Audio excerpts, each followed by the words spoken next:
them up to about 260 kilometres an hour here, which is pretty fast, and it's a 190-mile-an-hour slipstream.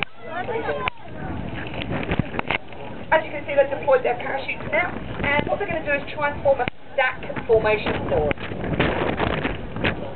Now you'll notice in a second that a couple of the parachutists are also going to have flags trailing from their ankles. So they won't necessarily join the stack straight away. So, the team leader is now signalling to everyone through the radio and also experience signals that they all move together and join in the stack.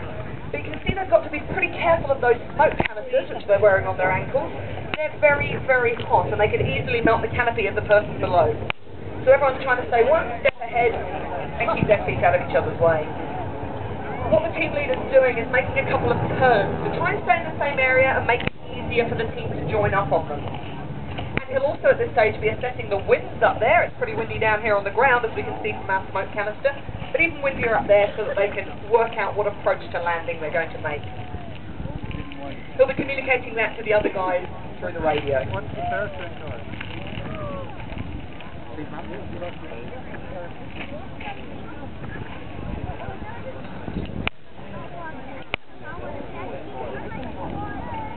And as they get a bit closer to us, you can see that these parachutes are in fact shaped like an aerofoil. They have similar characteristics to an aircraft wing, which makes them very manoeuvrable.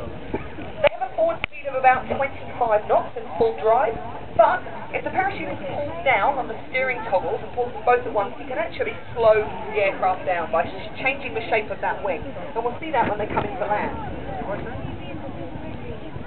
Now we're pretty lucky here today being on an airfield, but buildings and trees in the surrounding landing area can cause big problems for parachutes. Not just because of themselves as a hazard, but also because air moving around them causes turbulence. This in turn can make their parachute canopies collapse because they are dependent on a nice, clean flow of air through the front of that canopy to keep it inflated. What we'll do is you'll pretty much be able to see them moving their arms as they come in closer. So you can see them steering, pulling right to turn right, pulling left to turn left, and then as they come down close, watch them pull both of those toggles, and that will turn the aircraft into the airfoil into a brake. You'll see the corners of the parachute just bend slightly as they turn and land into wind, and that will effectively stall that canopy so that they can hopefully tiptoe onto the ground. Perfectly done. In that stack today then were Warrant Officer Kevin Pope, Sergeant Justin Tamahana, Flight Sergeant Ian Leatherland, Sergeant Garth Magnuson, Corporal John Harrison, Sergeant Rick Rodmore, and finally the Unit Commander Squadron Leader Darren Pritchard. And on the ground, and most importantly running the drop zone, we have Flight Lieutenant Paul White and Sergeant Nigel McLeod. Ladies and gents, a big round of applause for Kiwi Blue.